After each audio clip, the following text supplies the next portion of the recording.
And that was kind of typical of all of the homesteaders, or many of the homesteaders that came in our area.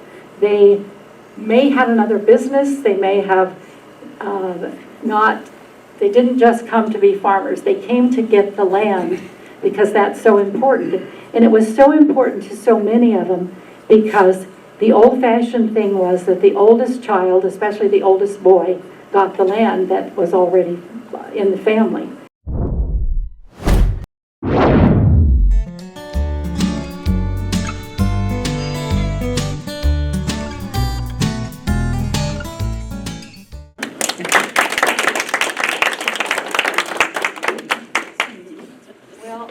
I guess I better lift up my notes because at my age I don't have as good a memory as I should have, so I have to have some notes on this whole thing. It's a pleasure to be here and thank you all for coming. I was going to tell you right off front that I entitled this stories about, and I was too specific, I said stories about Southeast Weston County. Then I discovered, oh, that was too small an area to really tell all the stories. But by calling it stories, it means it's what I heard, some of those when I was a kid, so don't take absolutely everything I say as the last word on the history of something, because that's what I'm going to tell you is some stories. And I hope we'll have fun, and maybe some of you will have some stories you'll feel like, oh, I better tell my story too. So I'm going to start with, oh, and I also had to cheat a little bit because all of my family, on both sides, mom and dad's both, all came from Campbell County. But then I was delighted to find out that a whole lot of that was in Weston County in the beginning when they all showed up around here. So I was going to give a little bit, and some of you have already heard me tell this, so sorry that I'm going to tell it again, but I want to tell you how our families got to Wyoming. On my mother's side, they were Daly's, and her great-grandfather was Michael Daly of Ireland. He was born May 10th, 1835, and he came to America in 1848, 13 years old. It took 10 weeks on the boat to come, and I'm thinking, 13 years old? And as far as I know, not any of the rest of his family ever came. And in fact, my aunt and uncle went to Ireland once and were in very big hopes of finding some contacts with people there. But I guess there are maybe 100,000 Dailies in Ireland.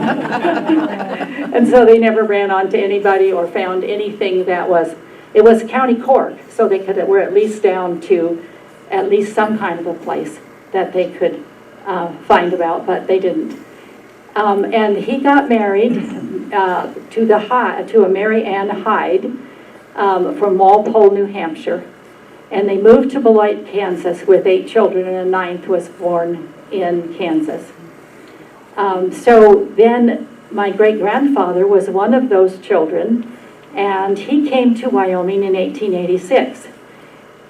He spent his first night, he came horseback from Kansas, Beloit, Kansas, and he spent the first night in Wyoming at the foot of the Red Butte. And so that's kind of got a special thinking for all of us too, is that what a thing to know. That's how he could tell us how he got to Wyoming. His family had been, they had been farmers. They had been, like everybody, they did different things. They also had the stores. They were storekeepers. And so he came to Sundance to keep a store, to stay and learn storekeeping. And so he was at the main store in Sundance for approximately 5 years.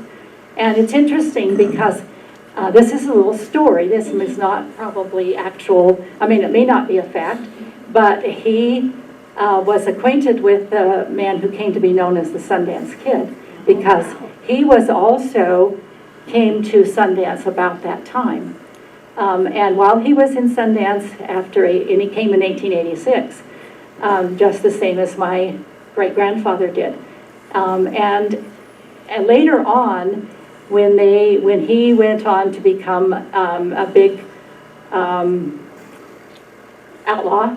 The outlaws would come at night. They sent word down to the store in Gillette to my great-grandfather and say that they were coming to get supplies. And so they would bring horse and wagon and a few other things and come, and they had written out what they wanted to get as supplies, and so he provided them with those, and they always paid, and they didn't rob him. And so I always think that's rather interesting, and he didn't tell his family much about that. I think he probably thought that that was really, people who weren't outlaws. I mean, they were outlaws, and he didn't want his family to be outlaws, but as many of you have read about or heard about them, they usually didn't attack small places. They were into this for big money, big, that's what they went to. So anyway, those outlaws from that area over by KC came at night and bought their supplies. And he did admit years later that he did supply them with those things, but they paid him promptly, and so he felt it was a worthwhile thing to do.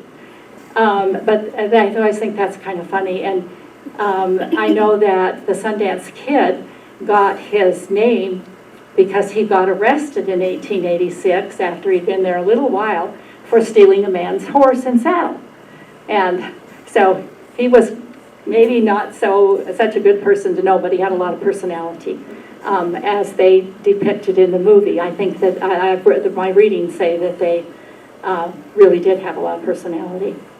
So after the 5 years, then here comes the railroad. And the railroad came to Newcastle, was it 1890? Is that the right year for that? And it got to Gillette not till 1891. My great-grandmother's family lived at Dewey and took out a piece of land there to homestead while he worked for the railroad. And that was kind of typical of all of the homesteaders, or many of the homesteaders that came in our area. They may have another business, they may have they didn't just come to be farmers, they came to get the land because that's so important. And it was so important to so many of them because the old-fashioned thing was that the oldest child, especially the oldest boy, got the land that was already in the family. And the rest of the kids had to find a way to take care of themselves. And so that was one of the first things on everybody's mind. If you're going to go out west, get one of those homesteads going. And they had a lot of rules with homesteads, as we all know. You had to live there so long, and you had to have a house, and you had to do, you had to have a witness that said that you had done these things as well. And then I heard somebody tell me that the women didn't do much homesteading because they didn't have the freedom to do so. But if you look up the homestead laws, almost every wife also homesteaded. Because in our area, of course, the homestead area was too small to really amount to anything. So you'll find that a lot of homesteaders, they'll have lists and lists of them, and you can find out all the names of your relatives if you get that list, because they all, as soon as they were old enough, they all got a homestead so that they could get a large enough place to make a difference and to be able to live on it. And of course, a lot of them also didn't really intend to, after they found out, they thought when they came that they were going to be farmers and that, but you know how well farming goes here. Some years it is good, many years it's not good. And so they found that out quickly, and that's why they would get more of their family to come and do a homestead so that they would have enough area to maybe graze some sheep or cattle and not just be dependent upon farming, because farming's not a really reliable way to get around here. So that's one of the things that's always interesting about it. Now, also then, that's on the one side of the family. Then my grandmother came to her mother came to America from Germany, and they lived in Illinois. But my grandmother, she graduated from the University of Chicago when she was 18, and then she came out west to teach school. And she taught a little bit in Kansas. Interestingly enough, it was in the Beloit area too. But she didn't meet any of that family then. She came to Buffalo and was teaching in Buffalo. And my grandfather and his friend heard, oh, there's some new school teachers, school moms in Buffalo.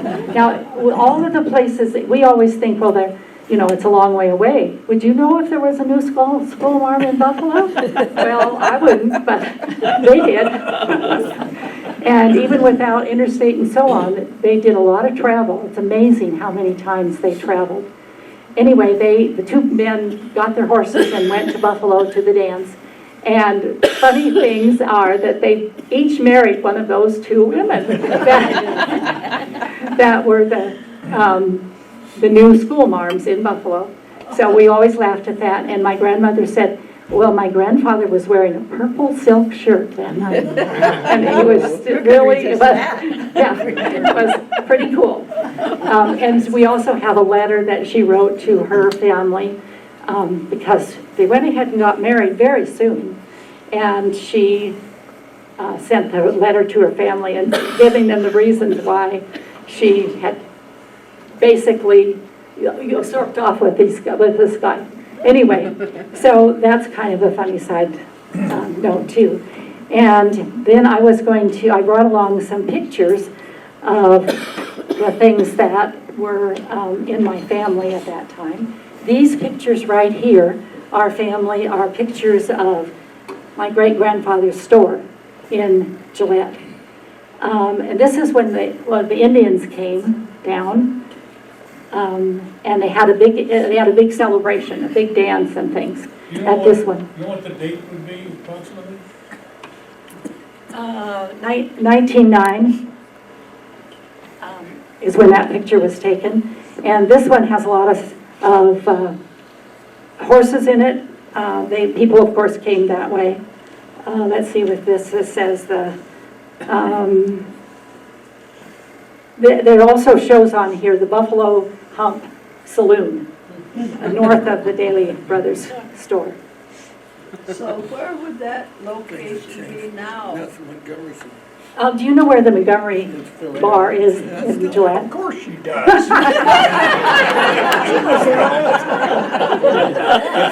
Thank you. Well, the Montgomery bar was just north of their store. And in fact, this may be the Montgomery bar right there. It's still there today. And the house and the building that they had there. When he went to Gillette the first time, he just opened in a tent. He opened the first day and there was no Gillette prior to the railroad coming. They opened up and had sold lots in July, and the railroad arrived in August. And it came to Gillette in 1891, I believe. If it was here in 1890, it was there in 1891. It took a year to get there. And so that's what date we're talking about there. Anyway, the store's still there. It's not the Daily store anymore, and it's a meeting room mostly, I think, today. We had a Christmas party at the old store once, and that was really fun. And I think you can rent it out. Now, I'm not sure if that still continues. Whoever had bought it was renting it out for gatherings, which was rather a fun thing to do. And this was the home that he built. Afterwards, you can come and look up. Well, that was a pretty fancy home for Gillette. So you know that the business was doing well at that point in time. But the marriage wasn't doing so well. They were good Catholics. They had 4 children. But you know what happened? Everybody that came to Wyoming and didn't like it went on to California.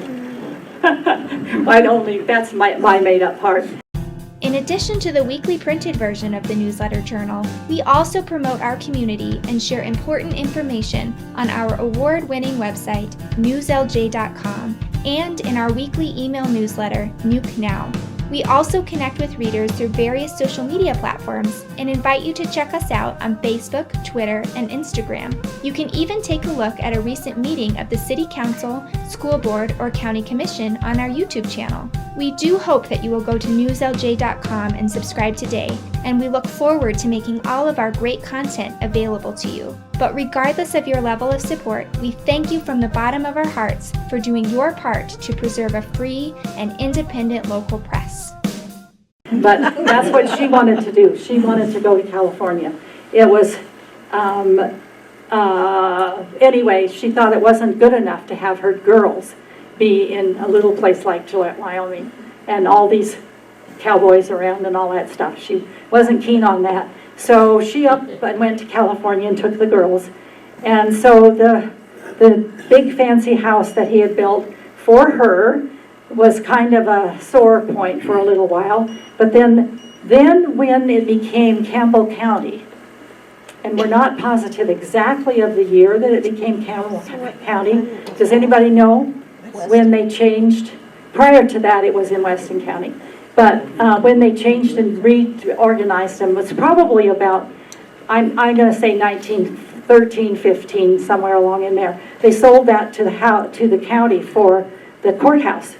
And it remained the courthouse when I was, I'd say maybe still in high school. It was the courthouse in Gillette. But as I said, it was kind of a sore point in the family, and I'm sorry to say that I didn't go in there and look all around and look really good at it. Of course, it wouldn't look like a house inside, but anyway, I didn't realize that had come out of the family because it had been gone for so long that it wasn't of importance anymore. Anyway, then they tore that down and they put the new courthouse in. Was it at the location of the new courthouse? Yes. Oh, okay. Yeah, it was all right there. And it's still, the courthouse is still on that lot. And yeah, and just a fun little note, one of my cousins has his law office right over there. So I think they kept some of the land. They didn't all go to the city when they sold the courthouse, yes. So now those are stories that I couldn't resist telling you. And then I felt better about the fact that, they had once been in Weston County. And so over here you'll see when my on my dad's side, the Wrights, his great-grandfather was a doctor. And he had been, he'd come from England, but he took his doctorate degree in Illinois, in Chicago. And he found a fairly nice woman to marry. And she had been taking nursing in Chicago, and so they were happy, and they had a nice family going, and they went to Missouri. In Appleton, Missouri, he set up his business. And if you all remember in your history, in Missouri, there were a lot of argument after the Civil War. They were really, it was at the middle of the division, and there were so many people that were very strongly south or very strongly north. And he went out to give medical aid to someone who had been a Southerner. And so on the way home, the other side shot and killed him. And so, of course, she didn't want to, his wife, my great-grandmother, did not want to live there anymore, and she couldn't with 4 small children. So she went back to New York area, which was where her family was, and so that they could help her with the boys and the girls and so on. But she couldn't handle all the children, or she felt she couldn't. So she took the youngest boy, and I guess they had 5, anyway, she took the youngest boy and the girl, the only girl they had, to home with her. And she put the other 3 boys in a boys' an orphan's home sort of place, for boys especially. And they hated it there. They did not want to be there. So the 3 of them schemed up that they were going to leave. And they did. They ran away from there at some point, and they headed to Nebraska, Broken Bow, in fact. Now, I don't know, it's always been a big joke in our family that everybody came from Broken Bow because there were a lot of neighbors in our area of Weston County that came from Broken Bow. And my grandmother on Dad's side, her family was from Broken Bow, Nebraska. So anyway, they went to Broken Bow, and then they decided they were going on to Wyoming, and they went to Buffalo right before the Johnson County Cattle War. Oh, wow. And they were just working with various places, and they always told us that it was bad. The feelings were bad there, and there was a lot of trouble brewing. And so they decided to go back to Broken Bow. And so that year that the Johnson County Cattle War was on, they weren't there, thank goodness, because it was another bad thing that happened in our country. Anyway, they came back, and they lived they chose Buffalo and Gillette area, south of Gillette area, to live in. And a couple of them, well, almost all of them actually, homesteaded and bought land around the Wright area.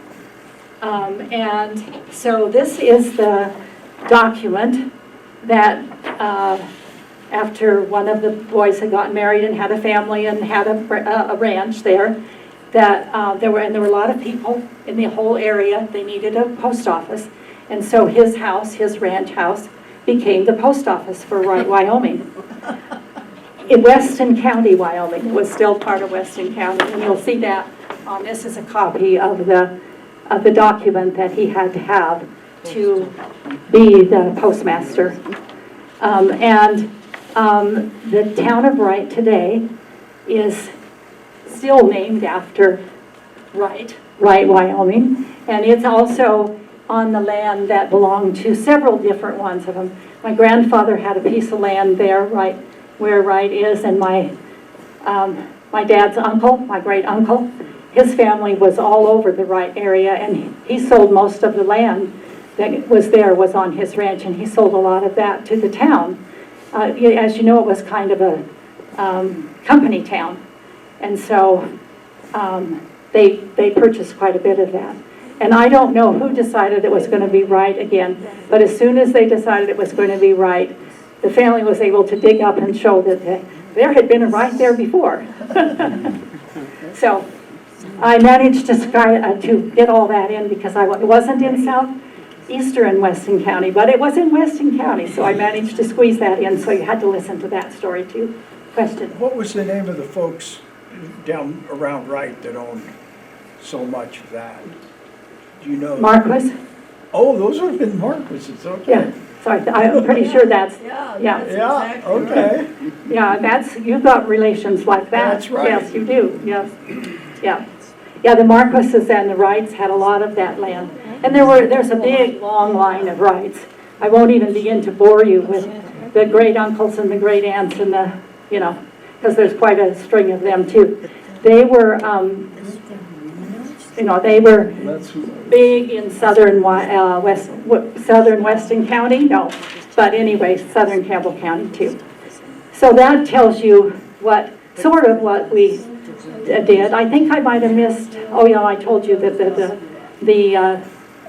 my great-grandmother's, her family homesteaded at Dewey in 1891 when he worked for the railroad.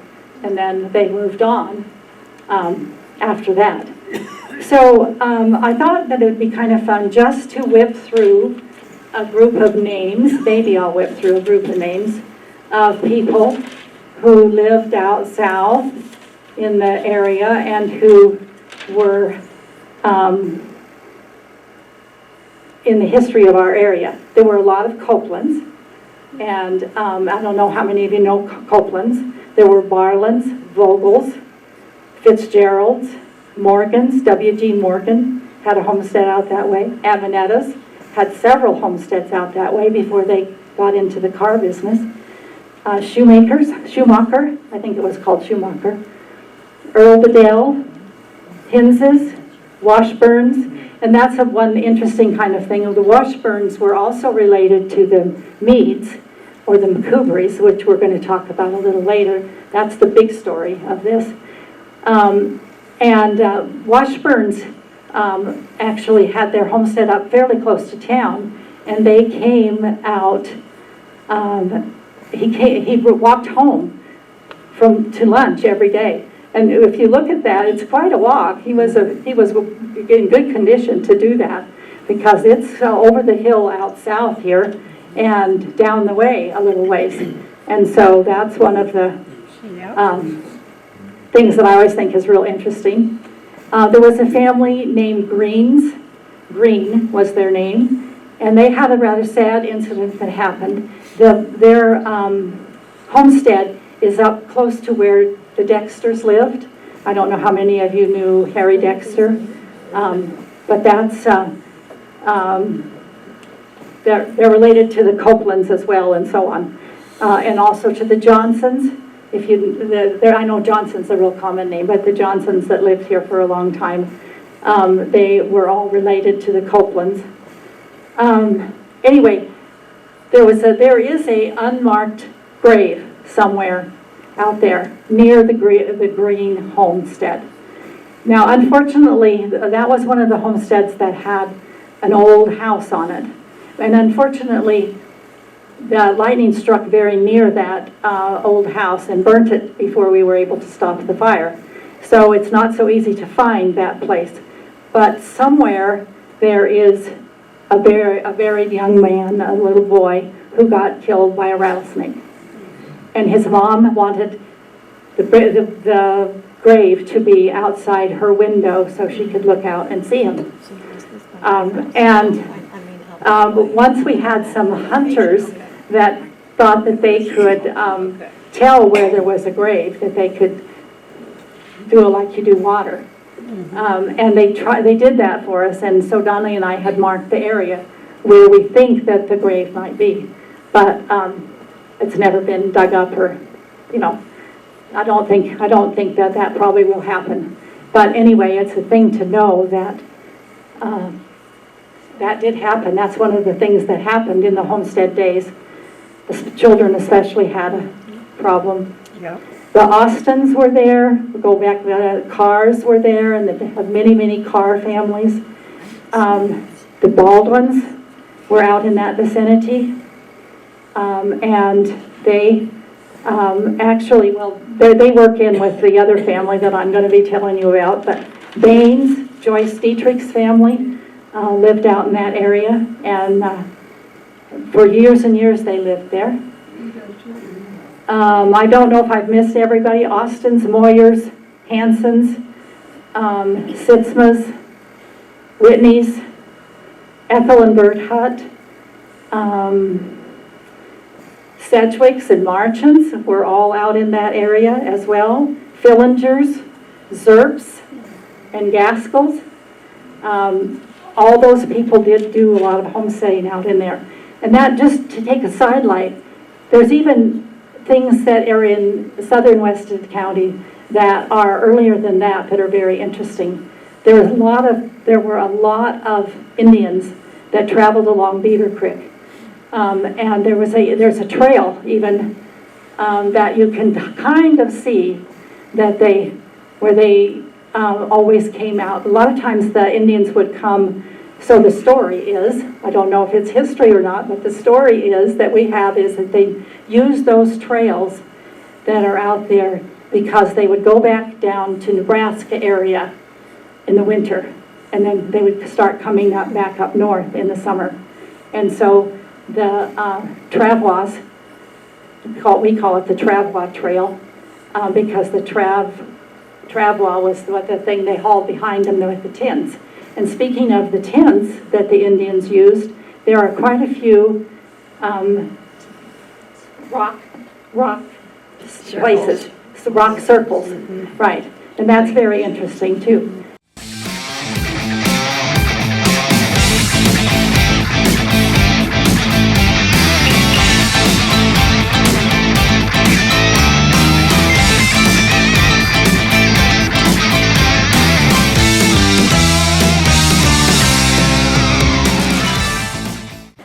to see where, and a lot of times, all these things, of course, are just gradually becoming harder and harder to find. Sure. Like the Travois Trail is just about gone. We still sort of know where part of it went.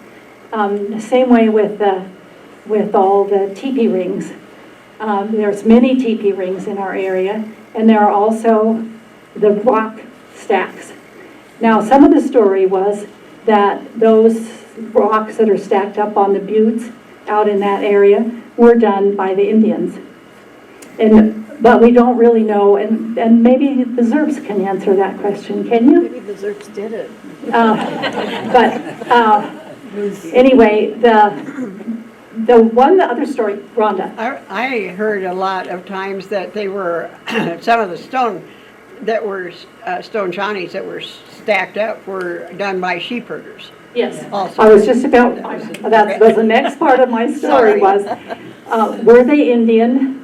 And some people believe they are because their families say that they were there when they came. Mm-hmm. And I think it's easy that it's probably what is the matter is that it's both ways. Both. Some are probably Indian, and it was something for the sheep herders to do because, of course, a lot of people think that they were built by sheep herders, and there's not really much way to deny or not deny it except that some people who knew that they were there before the sheep herders came, but then it was a good idea for them too. Yes, Linda. Were they like trail cairns? Were they cairns or markers to show them where their trail was off in the distance so they knew how to follow that same trail? They could have been. Yes, that's right. They could have For the been. sheep herders or the native. Right. So they could have been either way. So a few of them have more than one cairn on the top of them. And so, maybe somebody came along and copied the idea. It's not too certain which way or the other. Sometimes on the teepee rings, you can sort of get an idea of whether those might be they had ceremonies too. And sometimes you get an idea, well, that wasn't a very good place for a teepee, so Right. maybe that was a Ceremonial. ceremonial place too. But, yes, Linda. Can you spell that trail? I couldn't hear. Spell how the trail that you were talking about. It starts with a T. The trail. The name of the Oh. trail. How do you spell it? The Travois? Okay, I couldn't hear clearly. Travois Trail, well, I don't know if I'm pronouncing it right. It's like travois is how it's I spelled. got it now, yeah. Yeah. But that was when it was the poles that they used on their teepees that they dragged behind the horses. And that's why it made a mark. That's why it's available to see today, is because, they use those trails time after time after time. And there were used to there. My dad picked up lots and lots of Indian arrowheads. Sorry. Over the years, we picked up a lot of those, and so we know that there were a lot of Indians in our area, and it was along Beaver Creek because there was water, and there was protection. The wind blew, you could get down in the creek. Rhonda. I think that they were quite heavy because they would pack all the canvas in the teepee, and maybe more than one teepee, and then put them on the travois that fastened to the horse, and of course a lot of, and maybe some other iron kettles or anything in there as well, and so they drug and they really carved into It was just places like where a- there's sandstone. They really have stayed, Right, but the sandstone they wonderful would that we stay. can still see them. Yeah. Yeah, before canvas, they used buffalo hides, and they were really. They were a lot heavier, yes. Right. They sure were a lot heavier than the And there were canvas. buffalo out in our area. We found a few buffalo heads, not many. You would think that you'd find lots of those buffalo horns, but we've never found many horns. So anyway, there also, and I don't have very much information about that, but it goes back, this is Wyoming is altogether an interesting place. But Weston County is really lucky because out there are a lot of dinosaurs, and I know you all know that by now because we've had a number of dinosaur digs and a number of dinosaurs that are turned to be fairly famous, actually. And recently, we saw where they were, they have a new big museum. It's trying to be the best in the world at Abu Dhabi, how do you pronounce that? It's in the Middle East. Dubai. Dubai. Yeah, Dubai, right, sorry. Yeah. Abu Dhabi, as somebody said. Abu Dhabi. Abu Dhabi's easier to say, yeah. But anyway, we recently read an article about some Wyoming, and some of them were probably not from Weston County, but some we think might have been from Weston County, that were taken there for the grand opening of the big museum there, because they went through the museum in Holland, and the museum in Holland helped them put it all together. And that's where some of the dinosaurs have gone, plus the fact that they had the people from that museum, and they also had the people from Hill City who went there and helped them get their big museum up. So we thought, well, that was pretty fascinating. Some of that really came from Crook County. A lot of that came from a Crook County dig. But there were some other things that came from other digs, and some of them were probably in our area. So there's so much stuff to talk about down that way, and we can be so proud of having all those examples. And I wanted to start and tell you another story. This is really a story, but it's substantiated by quite a lot of information. And so I'm going to tell you how the story begins. This story begins in the 1830s in Scotland, where a man named John McCoubrey is born. And then he came to DeSoto, Iowa, in John McCoubrey, 4th of May, 1849, 20 years old, port of arrival, New York, port of departure, Glasgow, Scotland, ship Augusta, and he came by himself, too. It's amazing how many people would take those big journeys all by themselves, but I think largely it was just over teenagers or young people, because it was exciting and they had a chance to make the world that way. So many of them are that age when they get there. He leaves Scotland. He was about 20 years old, and he finds his way to Iowa. And in 1865, he marries a woman named Emma O'Neill. She's 28 years old, and he is 36 by then. And so they had several boys and some girls, and they decided to homestead. And one of the boys was born in Missouri Valley, Iowa, and Clarence and Carrie and Corrine are both claimed in 1873 and 1877. And they came to Gordon, Nebraska. Heck, it wasn't the place in Nebraska. It wasn't Broken Bow. No, it wasn't Broken Bow. It was Gordon. And another person in our story was born in 1881 in West Virginia. And his name was Leary C. Wolf. He was the younger son, and he had an older brother, Roy. And they came to Nebraska.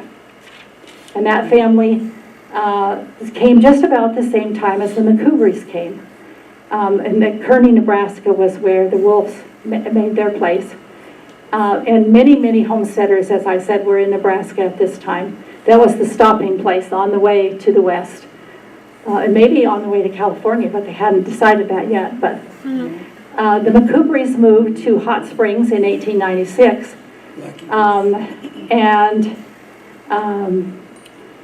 The father died very soon after that. And so the mother brought sons, John and Clarence, and the daughter, Corrine, it's not quite like our Corrine, moved to Newcastle in 1900.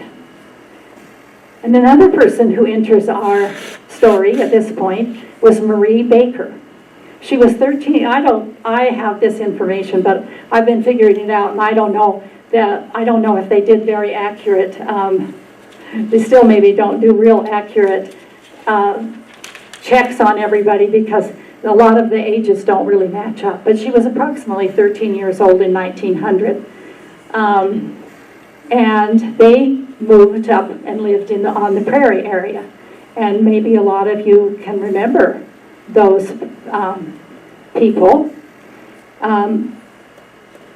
Her mother was named Mary, Marry, and I can't find the father, so I guess he didn't come. The mother came and did the homestead there. And that was in the area of, where the Rawhausers had that really nice restaurant. And there was an old house just down the draw from that you could see from there. Well, that was the baker's home. And so I thought that's kind of interesting too. So at first, the McCoubrys were living in Clifton District, which is down very south of the county. And soon this Larry Wolf also came to Wyoming about 1900, 1902. And everybody's growing up, and John McCoubry and Marie Baker decided they were going to get married in 1907. But now the story says that Marie didn't think McCoubry was a very good name. But obviously John agreed with her because they changed it before they got married. He changed his name to Meade. And they said that the reason they chose Meade was because of the Scottish background, that his father came from Scotland, and the Meads in Scotland are the beautiful low hills and the rolling countryside of Scotland. And so that's why they chose the name Meade. And not everybody in the family changed. I mean, his brother didn't change. Clarence McCoubry stayed Clarence McCoubry his whole life, and they were brothers. And it gets a little confusing if you don't really realize that. And they moved to Hot Springs. I forgot to tell you that they came along the way to Hot Springs, and then they met when Marie and John decided to get married. And this person named Larry Wolf that I was talking about, he came along too, and he was interested in a homestead. And he seemed to homestead next to wherever the Meads chose. Now, this is just part of the story. We don't know. His brother also came here. Roy Wolf was here for a while, and I don't know where he homesteaded. But they aggravated each other. The Meads and the Wolves were not friendly with each other. They aggravated it. Larry went by the nickname Blackie Wolf, and so you might recognize now where we're going on this story. But he wasn't black, and he didn't have any black. It wasn't black like we think of black. I don't know how he got Blackie Wolf. There's been many guesses about why he got to be called Blackie, but I don't know if he had black hair or whatever. But he certainly was not.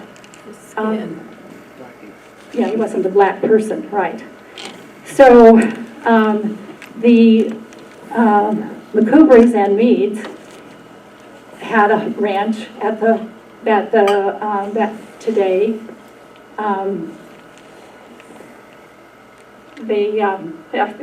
See, I knew I was going to do that once or twice here.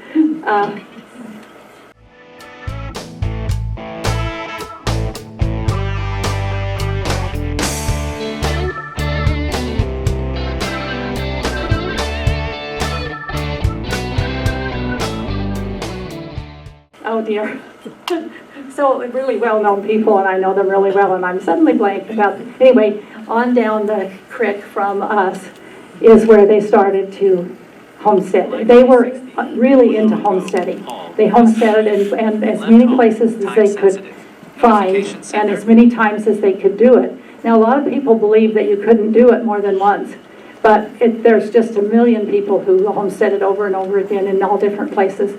They would homestead one place and they maybe would prove up on it, or they would buy it. You could also buy it by this time, and you didn't have to do all the things that, like have a house there. And so a lot of people would maybe have one homestead that they made up on and they got for more or less free. And then they took the money that they had and bought another one so that they had enough ground. The whole problem was you needed, as I talked about in the beginning, you needed more time, more ground. So anyway, the 4W was theirs. I said I wouldn't do that, but MW. MW, yes. I was looking at you, told you to correct me. The 4W was on the other side, sorry, the MW. Yes. So anyway, that was their place originally. Then they started doing more homesteading over in our area. That's not all that far away, but it is a ways. They started homesteading there. And in 1907, Marie homesteaded where our house is now. So that was a long time ago too for that. He met up with the McCoubrys during Roundup, and Larry Wolf. But they always seemed to aggravate each other. They had a long history of being irritated with one another. I don't know if they were ever friends. I haven't heard that part of the story.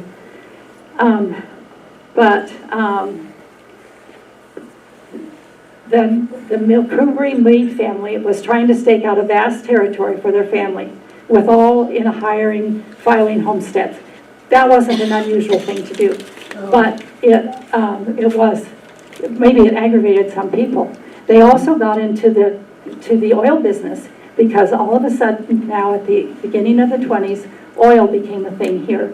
And so there was a lot of things that needed to be done and money to be made and money to be lost in the oil business. And so they were into that too. And when they decided, when the Meade McCoubrys decided they were going to homestead where we are, they turned their place, according the story says, they turned their place at the MW back to the bank. And that's how you know that they've all had that in their family for a very long time. But that's why they had it, because the bank was, you know, they came and bought the ranch, basically. And it was the one that the Meads had said, well, we're not going to pay any more on it. And the story says that weren't going to pay any more on it, and they just let the bank take it back because they wanted to be on West here, which turned out to be the ranch that we have. And so, Baldwin's, sorry, I was so dumb I couldn't say Baldwin. I know them so well, sorry. But the Baldwins are the ones who have that ranch today. And as you read at the funeral not too long ago, they had that for a very long time too. Yes. That's right. So another family also enters the picture, but not until later, and so we'll save that for later. But her name was Daisy, and you might guess who that was, if you can be guessing along the way when we talk. Those people also came into the picture. So what happens is that, as I said, they were very aggravated with each other, and I'm going to get down to reading you some stuff from the paper. If Nancy didn't lose it. It's over here, sorry.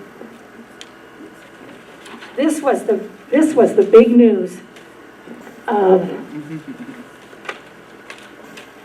the 1930. Weston County ranchers die in a feud.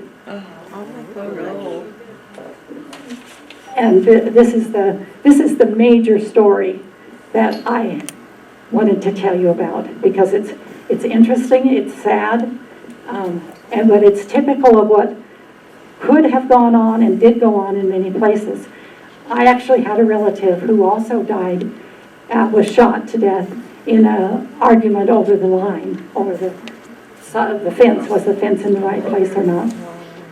So Perhaps the most tragic page in the history of Weston County was written about 5 o'clock Monday afternoon, April 7th, when the range feud of 20 years or more standing culminated in a battle that instantly killed John E. Meade of Newcastle and resulted in the fatal wounding of L.C. Blackie Wolf, who for the past 2 decades has been a resident of the county to the south and west of Newcastle. There was but one eyewitness to the battle, he being Keith Meade, son of Mr. and Mrs. John Meade, who had been spending a few days' vacation from the Colorado Ag College at his home here. Think what a young man he was. He was a freshman at Colorado State. But he had probably no better account of the happenings that led up to the tragedy that can be given the story told by young Meade on the witness stand during the inquest that determined the death of his father. We quote his testimony as it was taken by the court reporter.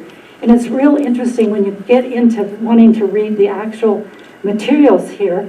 You can read a whole bunch of things that happened. And this is actually a quotation. And I'm going to read to you the whole quotation. But the quotation was actually preserved by the court. But the actual trial has not been preserved. You can find out some certain things about it, but the trial and all the actual words that were spoken at the trial by this person and that person got burned in a fire in Cheyenne. And they had all of the court cases in Weston County and other counties went to the Cheyenne library of all that stuff. And so we don't have the exact words of what was said, but since we have these exact words of what was said, you get the story. It's no longer a story, it's history, I guess. Because these are I had several things that were told differently than appears here. So people had other ideas too about it. And anyway, we'll go on with that. Let's see where we go. I was home on my spring vacation from college. And the story that we heard, going away from the actual history here, but the story we heard was that they had an argument on the steps of the courthouse. That Larry Wolf and John Meade had an argument on the steps of the courthouse. Now, one thing that is kind of interesting as you go along looking at the papers of this day, one of the papers, they always used to have those little columns that told you about where so-and-so went and so on. And those are so interesting. You could make a person could make a great story out of all of those little stories, I think. Sorry. But anyway, I might have to get a drink just a minute before I finish about this. It's a long story, so get ready.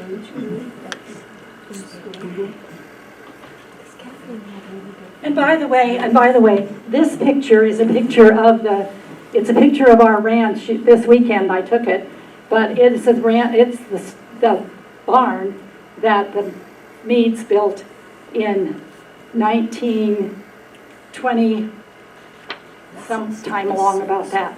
And we have here, we know it came by about 1926 because that's written on there. And it was written on, we don't know who this person was exactly either, but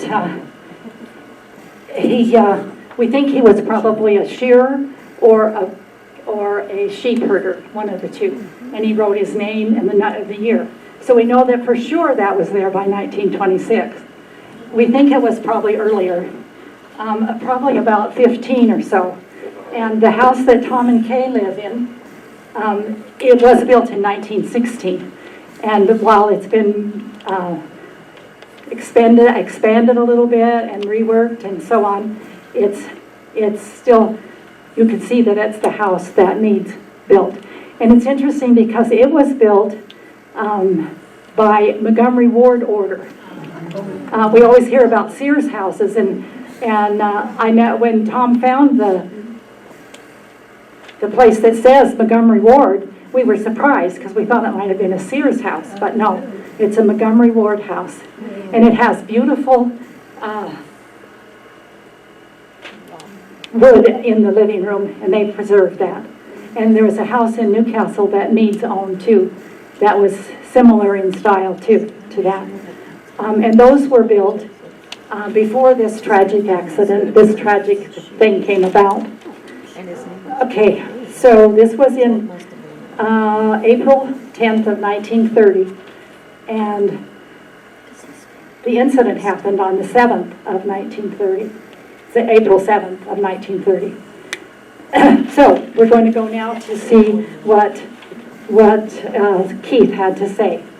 I was home on my spring vacation from college, and I wanted to see the stock.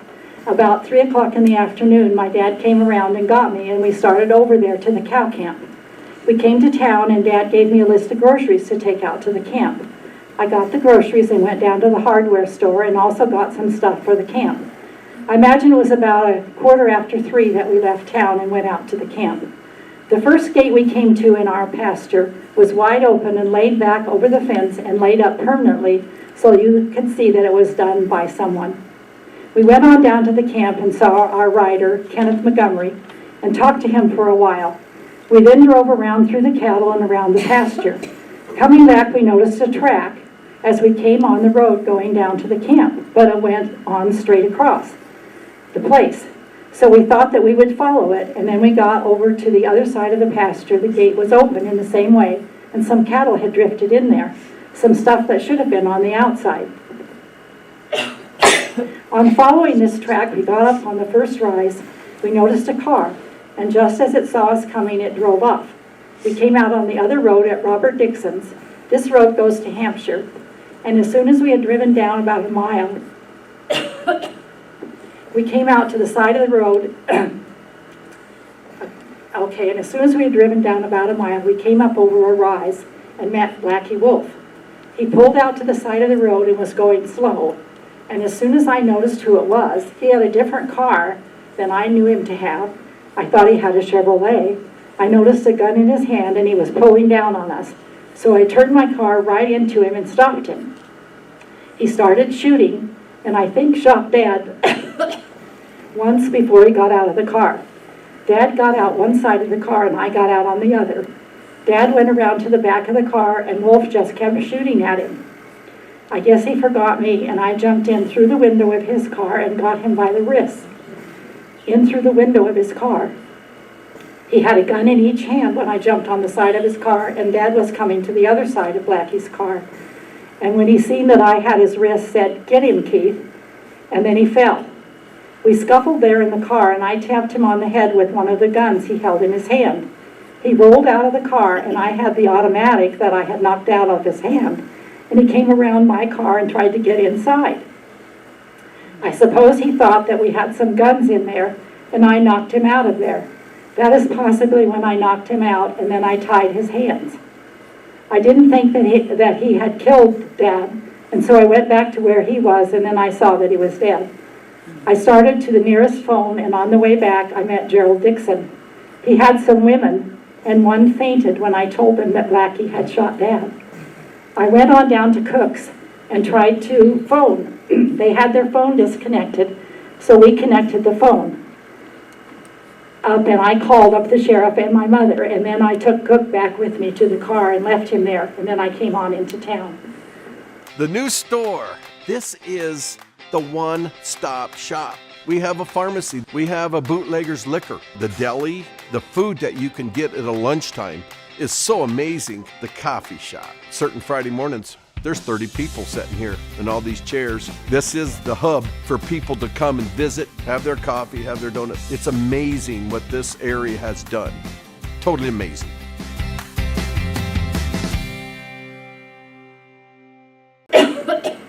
I didn't carry any gun, and my dad never did carry a gun in his car. I recognized both pistols, but I never saw the rifle or noticed it.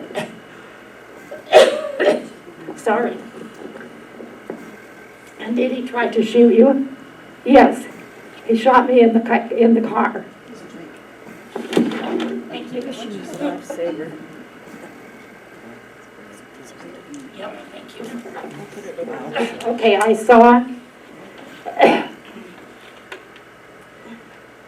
And the question was, and did he try to shoot you? Yes, he shot at me in the car, but I tipped the automatic back and he shot through the back of the window. It seemed that he shot a couple of times before I got it away from him. There was still one shell left in the little automatic that didn't come out. It seemed to be stuck in it. He emptied both of these guns. He shot a couple of times in the car when I had hold of his hands, but this other gun must have been empty then. Did he hit you any place? Yes, there was a hole through the sleeve of my sweatshirt. I was wearing a sweatshirt and there was a powder burn on my face. There were no words spoken when you two cars met. No, the only thing was told was when Dad came around the car and said, "Get him, Keith." That was when I had hold of him, and that was the only thing that was said. So McAvoy asked, "This happened out by Sam Cook's, did it?" It was about a couple of miles from there. It was about a mile on the other side of Dixon's. It was in Weston County, Wyoming? Yes, sir. Which one of these guns did Blackie have in his rig? No, sorry, in his right hand. He had his little 21 in his right hand when I got hold of him. And this other one on his left hand? Yes. Do you know how many times he shot your father? No, I don't. I wouldn't tell you. I couldn't tell you. When you stopped, how far apart were the cars? My left wheel front was touching his left rear wheel. I bent his fender up. Do you know whether your father was hit before he got out of your car? Yes, I think he was. Blackie started shooting before he got out. Mr. Meade crawled out on the right side of your car? Yes. And you got out on the side right next to his car? Yes. How do you explain the shots through the back part of his ear? No, a back part of his car. When I jumped through the window of his car and got hold of his wrist, he kept trying to shoot me with the automatic. I bent his hand back when he shot, and I think he shot a couple of times. And the one or both must have gone through the back window or the back of the car. Do you remember just how many shots were fired? No, I couldn't tell you. Do you know whether there were any shots fired out of this big gun? No, I never noticed the rifle at all. So, following is the essence of the verdict as rendered by the jury in the Meade inquest. We, the undersigned jurors in the above matter, after being duly sworn and hearing the evidence that John Meade met with the result of gunshot wounds at the hands of L.C. Wolf, and that said John E. Meade died as the result of such. So, the second chapter of the tragedy was written Tuesday evening, April 8th. I told you it was the 7th, so it was the 8th, sorry. 1930, when Blackie Wolf, no, it was the 7th, because this is the next night, sorry, because Blackie Wolf did not die there. And this is one that now we'll take off from hearing what's history, what's written down, to some of the story that we heard, was that he was very damaged. And the people who came to his, and Donnie's actually talked to some of them that actually came up to the car and came to the site while they were still all there. And they said, yeah, you could tell he wasn't going to make it. It was like, it wasn't good.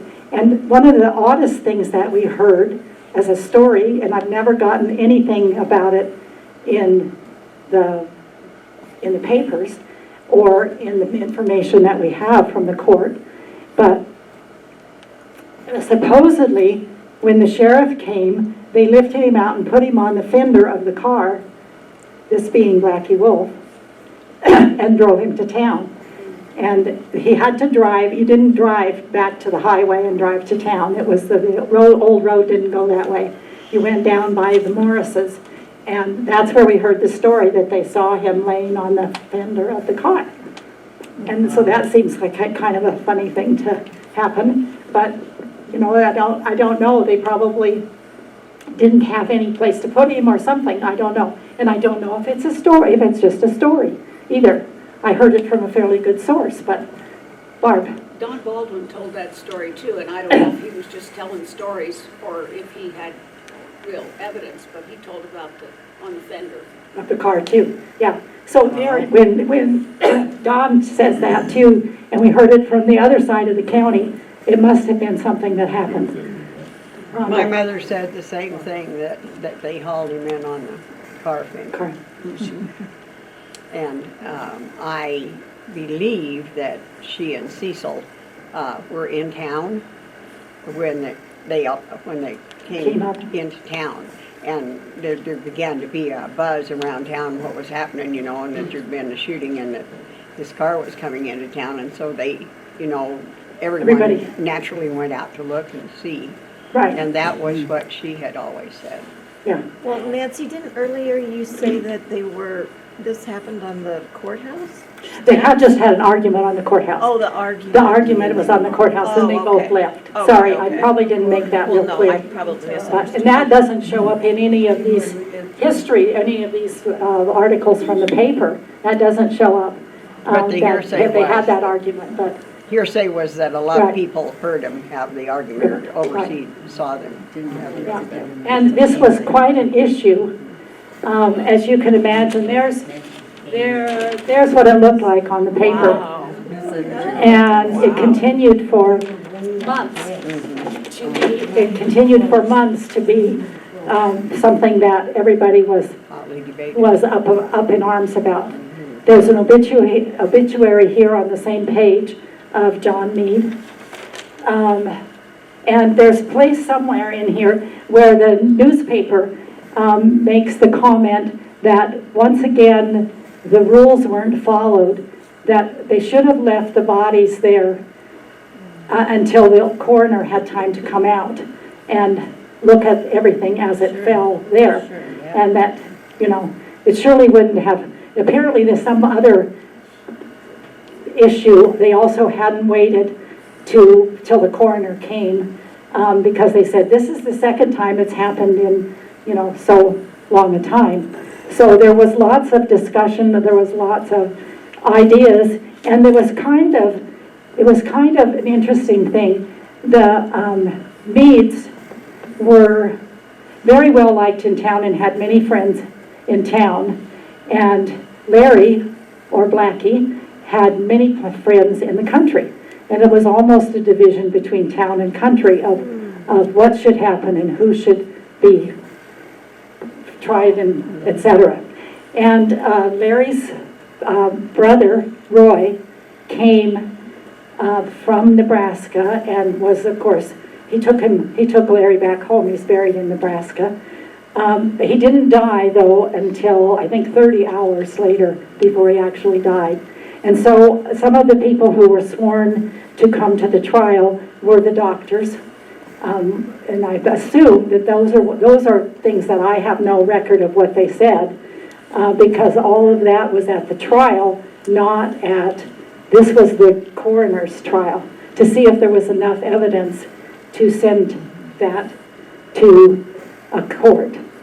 And the coroner's trial decided that he should be, it should be settled in court.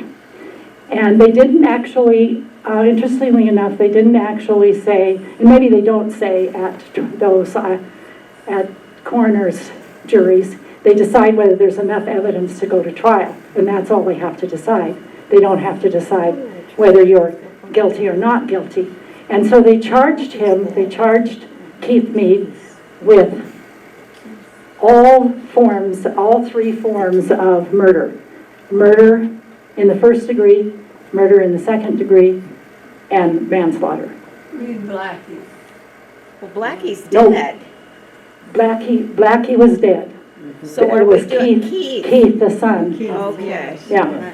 Keith, the son, was charged. Son, yeah. Right, With the death of Blackie? right, with the death of Blackie. Okay. And, you know, my first personal thing was, well, how could he not be innocent Yeah, when that was how all exactly. that happened? But it had to be, since he was the only one there, I guess they felt like it wouldn't be right to not have a trial. And also some of the people felt that, well, maybe it would be okay to be a trial and have it proven that he was innocent. And so that people wouldn't go around saying, well, you know, how did he get away with that? He murdered a man. He murdered Blackie, and he was a great person, and, you know, da-da-da-da-da-da. Did So- he even fire a gun? No, That's what I no, but he thought. killed him with the, well, I heard, the story that I always heard about it was that he had a pliers, a fence pliers in his hand, and he beat him with the fence pliers. This story says that he beat him with a gun, that it was Blackie's gun. He took the gun away from him. He tied him his hands together so he couldn't do anything, and or he beat him and then tied his hands together. I'm not sure about that, and who knows how that really was. But anyway, that was the thing. And so there was a big thing in the community, and a big, people were very divided about which way they thought it should be. So was he convicted or not then? Okay, so we trail Not with along. the story. Yeah, it's still Sorry. coming. It's all right, it's coming. And I won't read you the long piece again, because that really tells the story of what key things happened, and what I believe most of the people finally ended up believing was what happened was what he said. But yes, he was charged, like I said, with the 3 levels of murder. And his Blackie's brother, Roy, came, and they had, all his brothers and sisters got together and hired an attorney from Nebraska. And they wanted that attorney to help the local attorney do the case. And so they had to file to do that, and that was denied. They did not let their attorney come on and be part of the case. But Roy's whole thing was that Blackie didn't have anything against Keith. It was the father, it was John, that they disagreed, they didn't like each other, but he had nothing bad about Keith. And therefore, Keith should not have killed him. And, I have to say that my reaction was that I didn't know, and those who have an attorney here who can tell us the difference, there's a difference between first-degree murder is premeditated, I believe, is that right? Right. And they probably could, they charged him with that, but they probably didn't have enough evidence, even though they knew that that he and his dad his dad had argued with Blackie many times, and they had been neighbors many times, and they had always disliked each other, apparently. There was not any story of how well they got along. Although once in the paper, I saw an article. I did a lot of old paper reading, and boy, is it interesting. But once I saw where they said that that the Meads had moved their cattle over to Blackie Wolf place. And I thought, that was strange, and it was in the gossip column of the paper, but I have no idea how that was connected, if it was connected, if there was any, did he have a lease, did he just drive him on there? Nothing like that is said. So we don't know the answer to that. I have to say, while everybody else is thinking about running for election and how to do that, we have a budget. We have a serious budget. We have a legislature has weighed in, I think, on one vision of Wyoming, and I think it's very important to be thoughtful. And let me say, not a legislature, a joint appropriations committee. But that's the job I have. That's what I was elected to do, and I'm not. Yeah, when I always tell this story.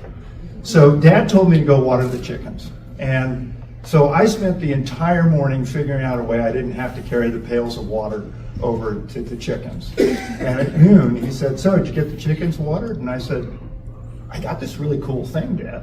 And he said, "But I told you, go water the chickens." And I think I've got that job. Make sure that we get through this budget session. Thank you.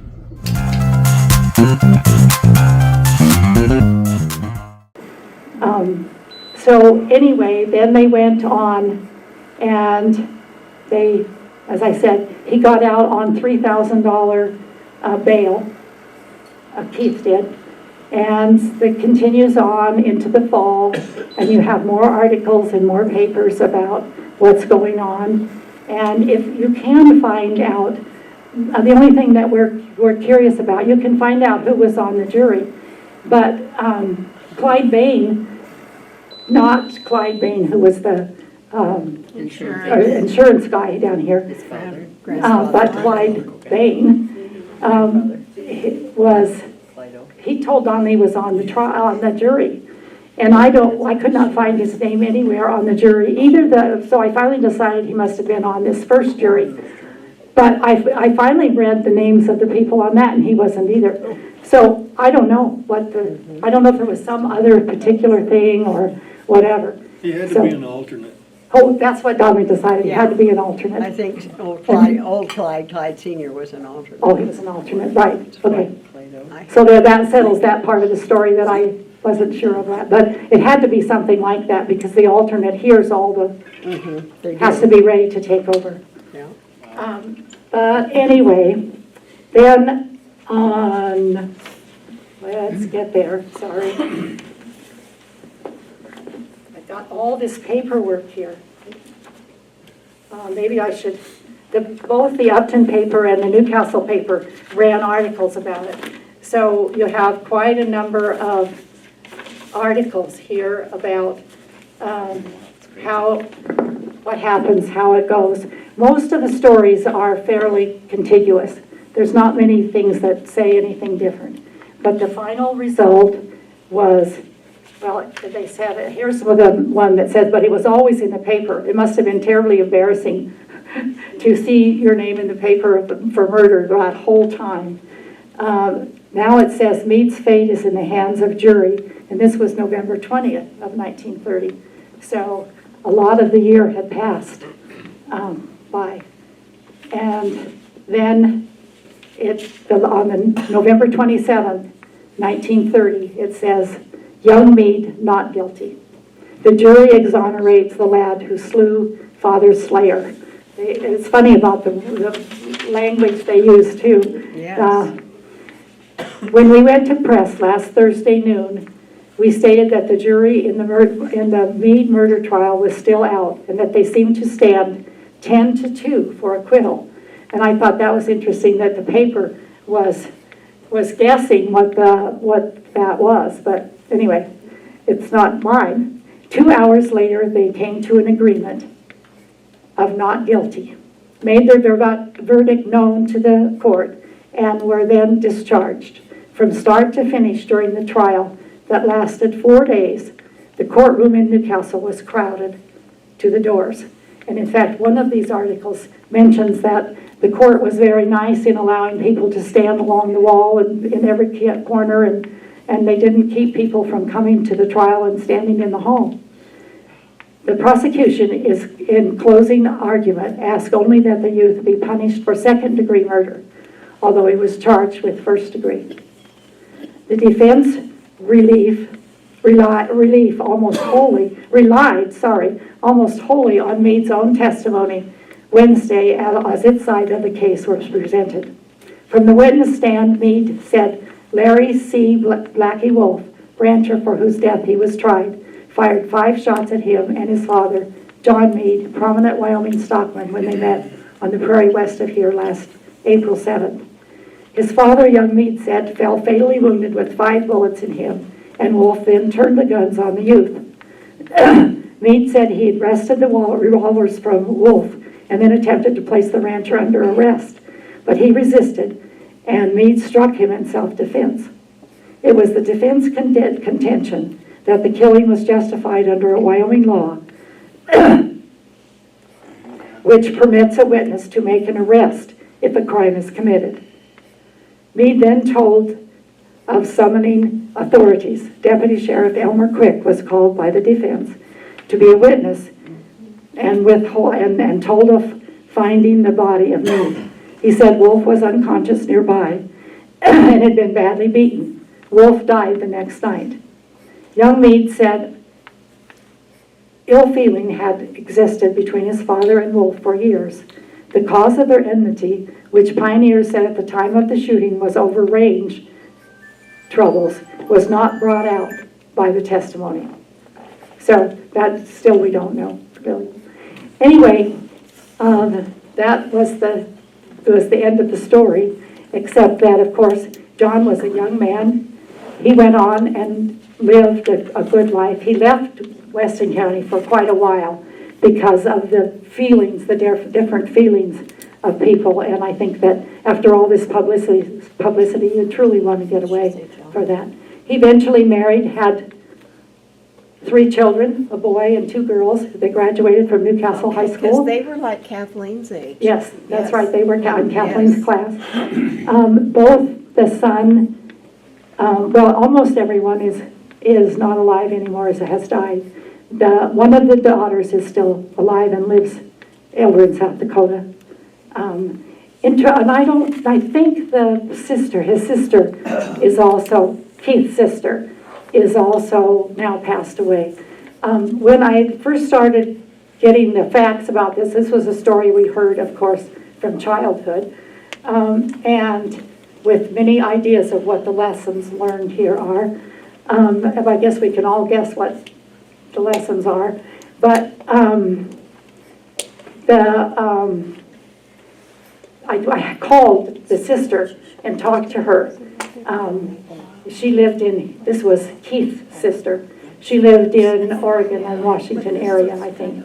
And it was interesting because really the only thing that I asked her and the only thing that I had as a question was, why did they change their name? And she said to me with great emphasis that McCoubry was an ugly, ugly name, and nobody would want to be known by that. Wow. So I said, well, thank you, and I enjoyed visiting with you, and we had a nice little talk, and Keith had gone to her home when he left Newcastle for a while, and so she had stayed very involved with the family, and it was really kind of fun to talk to someone who had actually been in the family. Now I'm saying this is the end of the story, but it isn't quite the end of the story.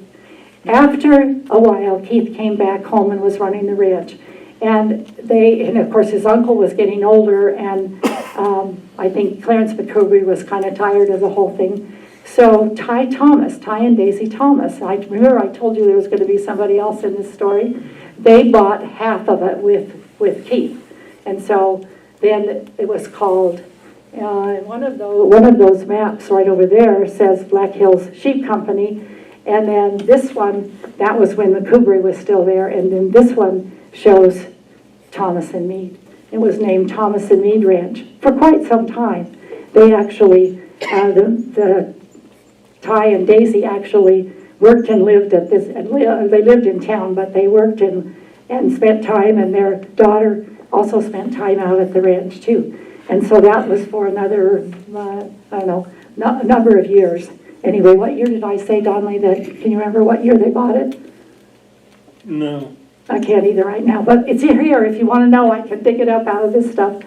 Anyway, they bought it, and what? 37? I think 37 or so. And then my grandfather came looking because he had 2 children and their families who wanted to be ranchers, and they thought they needed to expand. So my grandfather came here. He'd come to Newcastle fairly often. Here's another little side piece of the story about him coming to Newcastle. He'd always come down here.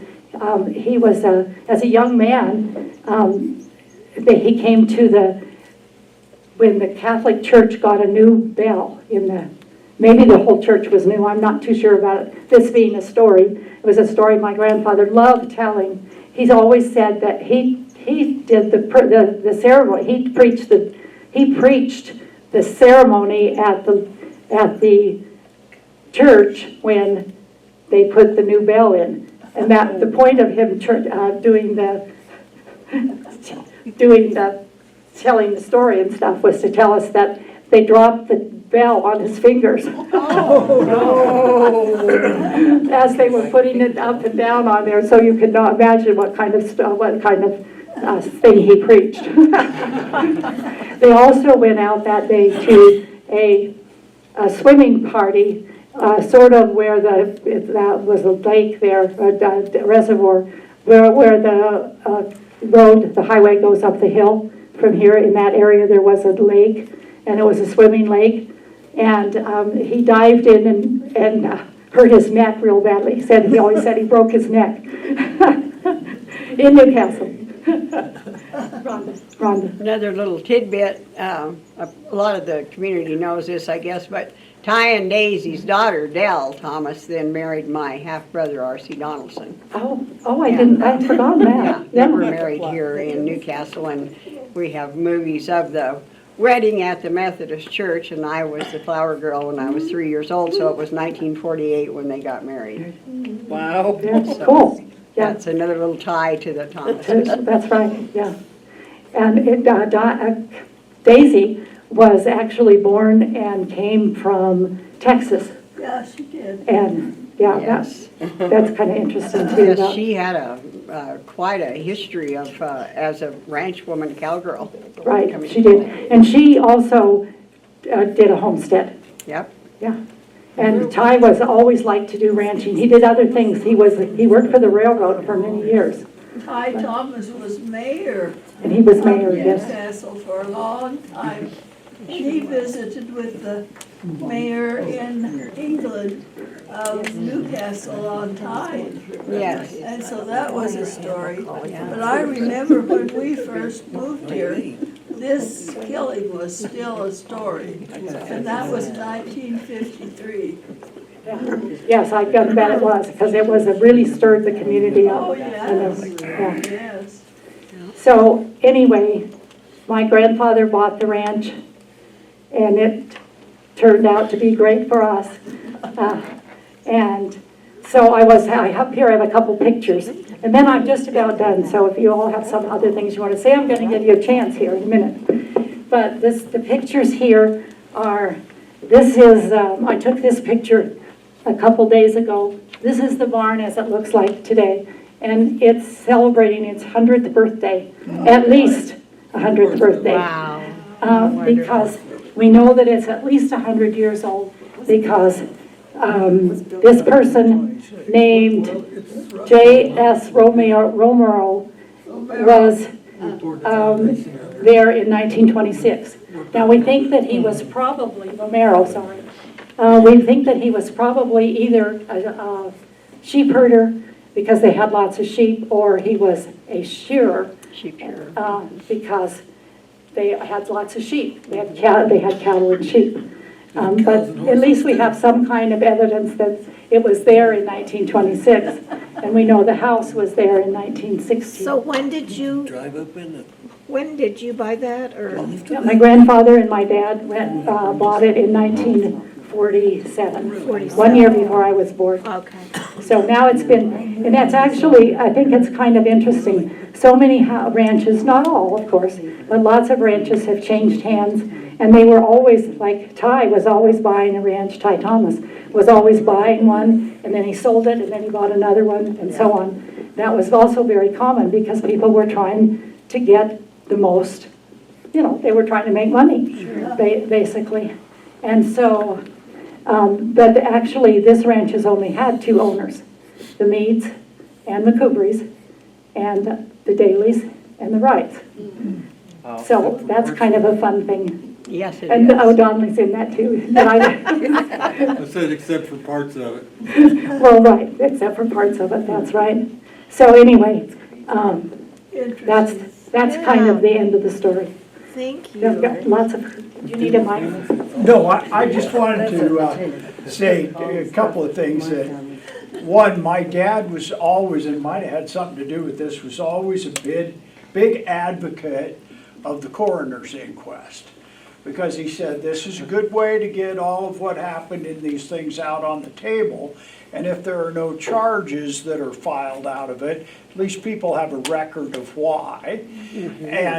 But in my whole career, I've never been involved in a coroner's inquest. I don't know if, John or somebody would say that they've ever been, but I've never been involved. But all the coroners, I think it's still on the books. Yes, all a coroner's inquest does, is it determines whether that there was a death, whether it was a homicide or from natural causes, and how it came about.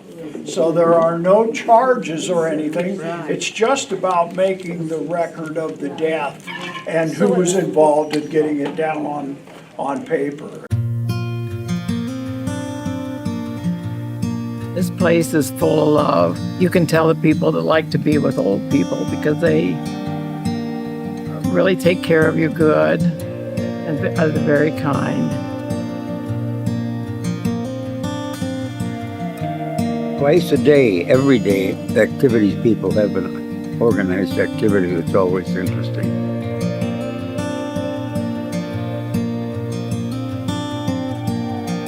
Everybody loves to play bingo. We play it 3 times a week here.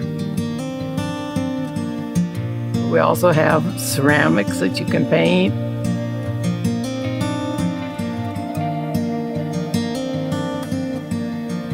Really pleasant to live here. It's a good place to be.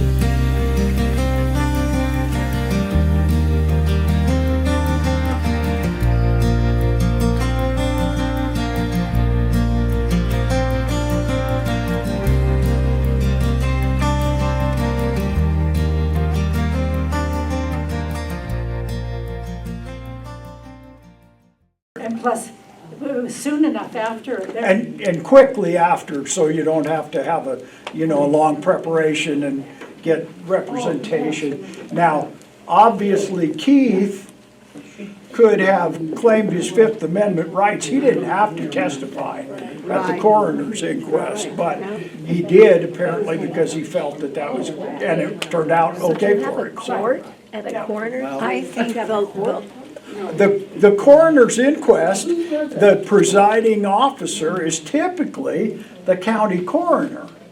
And the county coroner runs the hearing of the coroner's inquest. Like I say, I've never been in one, but that's the way that it was done. And was one of the main jobs of the county coroner was to have a coroner's inquest when there was a death.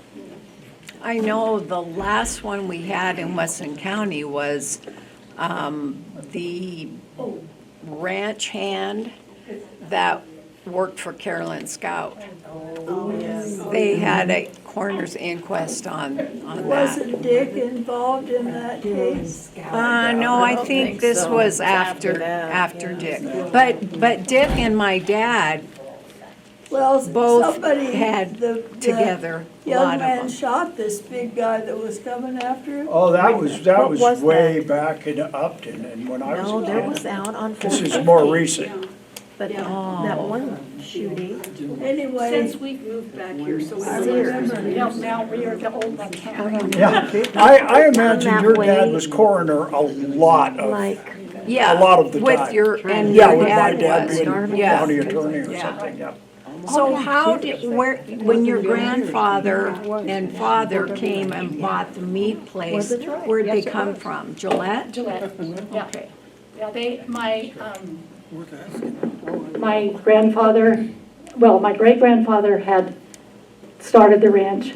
You could buy little pieces of land instead of homesteading on them. And he had done that all through the time that he was running his store. And so he had a ranch going. And then there's a long story about my grandfather went out to California and came back, and then he and his brother had a little argument, and his brother was a big drinker, and he fell down the stairs and, So there was a lot of that. But by the time that all of us came along, that was all settled and over. And they just decided that they needed to expand because they were going to have several more families that needed a place to ranch. So, but they started in Campbell County with the Daly Ranch? Yes. And then your grandpa Wright, He also had a ranch there too, but he had 4 sons okay. too. And one of my dad's brothers took over that ranch.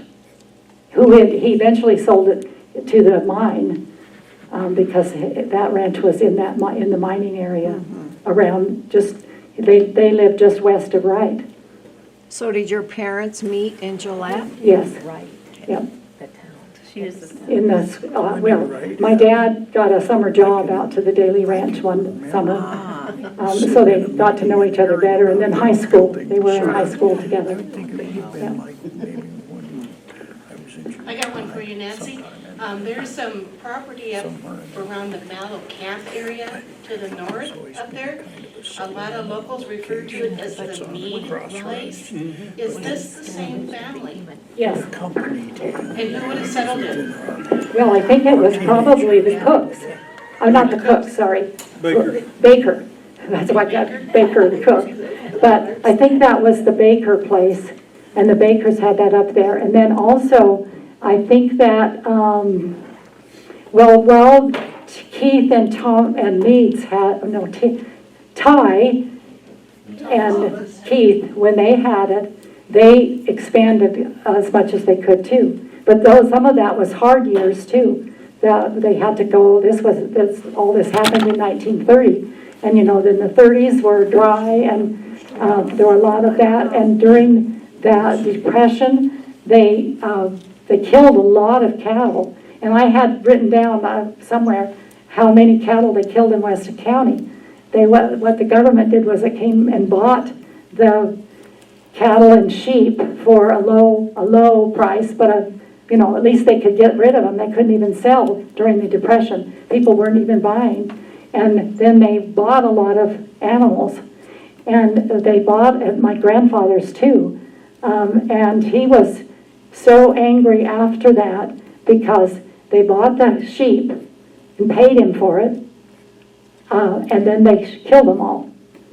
And they didn't take away for food, and people were talking about all the people who were hungry and starving, and Donnelly's mom especially was often talking about all the starving that was happening down in Texas.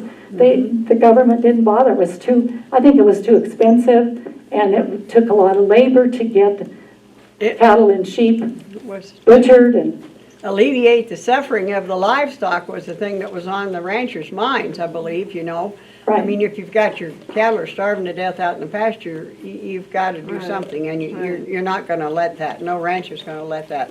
There was no water. The water holes dried up, and then there was nothing to graze, and so it had to be done. And it was very unfortunate because there were starving people. And then they didn't make the best use of that. But it would be you can imagine it would be a huge battle. How would you get it butchered? How would you get it cold storage? Right. How would you get it shipped to someone who needed it, Right. Yeah, things weren't as, we could probably do that today, but they couldn't back then. Yes? Nancy, at one time that was called the M-Bar Ranch, is that right? Yes. Yes, the Meads called it the M-Bar Ranch, and they also called it, but they did call it the Black Hills Sheep Ranch too. But I think the M-Bar maybe came after all this happened a lot more. And they had a brand, M-Bar. Yeah. Okay, when I was a kid in 49 blizzard, after we got the roads plowed out, we came to town, to Newcastle, and there was frozen cattle all along the road. And my older brother said, and we always ate at the Black Hills Cafe here in town, and my older brother said, "These is them frozen cattle," and I wouldn't eat them. Because I didn't want to be eating them frozen cattle. That's a good story. I like it. Yeah. It was hard to get that offal cleaned up, after that blizzard, because, I remember cats in my part of the country, they'd come out and bulldoze them off into a deep canyon and cover it, and burn the bodies and then cover it because the stench and everything, Right. you couldn't just leave them lay where they were. Yeah. That was the 49, the Black Blizzard of 49, yeah. And I got to tell you this story too. I was a little girl, and Tom was young, we were little kids. And Mom and Dad wanted to go to a dance in Gillette. So they bundled us in the car and we all went off to Gillette, and we went to Grandma's house and they went to the dance, and then they heard that this terrible storm was coming, and they decided, well, we better get back home because you had to be there when you have something terrible storm happen. And so they drove home, And then the storm hit Gillette. And luckily, do you know what? It kind of missed our ranch. We had a few cattle back up in one corner, but we were very, very lucky for that. But anyway, Grandpa was worried, Grandma and Grandpa were worried sick because this huge storm had come up. And so the first time they could get out on the road after that, they drove to Newcastle and they thought, oh my gosh, are we going to find a dead family? What, they were just crazy about why they couldn't call. We didn't have a telephone. No.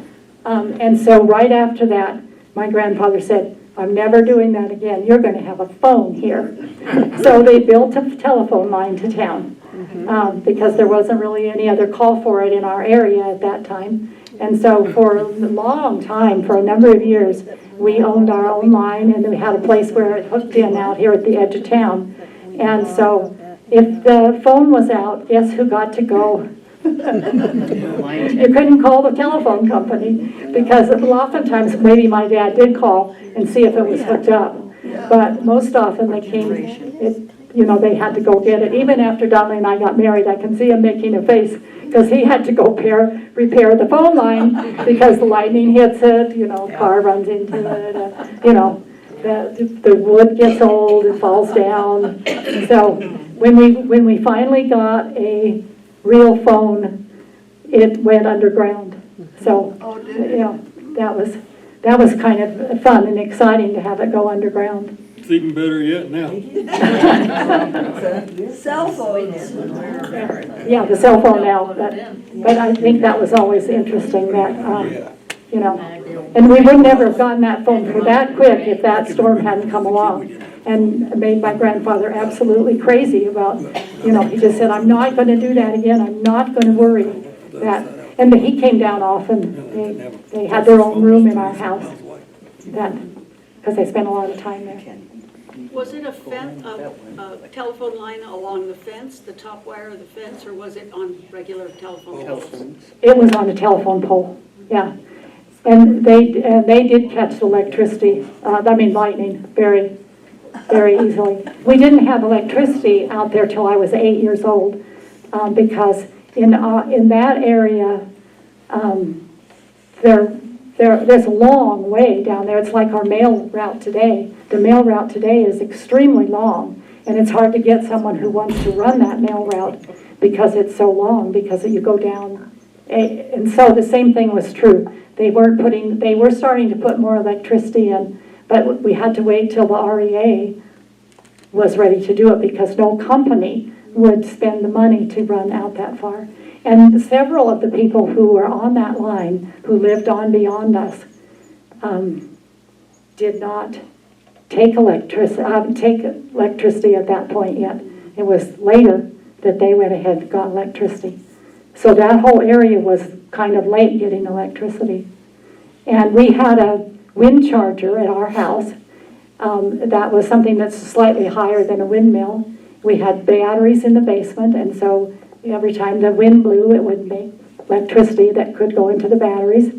And I'm not excited about that kind of thing that we could depend on for electricity because there were quite a lot of times where we didn't have electricity as a result, even though we had batteries.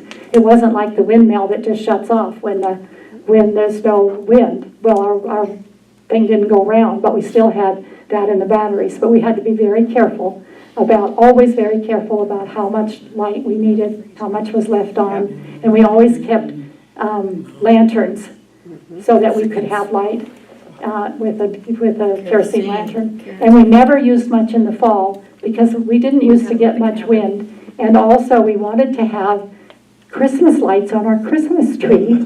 Mother didn't want candles on it, but we wanted to be able to light up the Christmas lights. So we really went, after October, we'd be extremely careful to not use up the electricity. So what year did you get power then?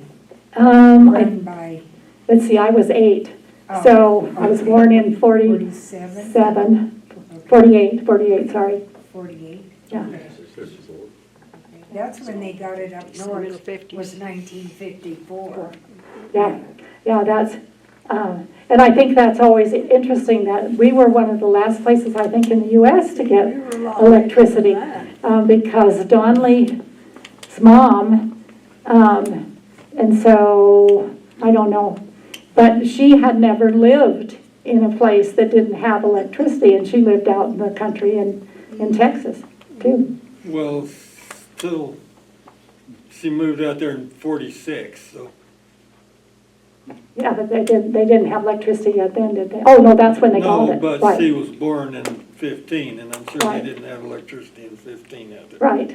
But anyway, she was always shocked when I always run the thing by her that, you know, I was 8 years old before we had electricity, and we got it right after Christmas. And I still remember how exciting it was when the guy came into the house and began hanging up lights. Wow.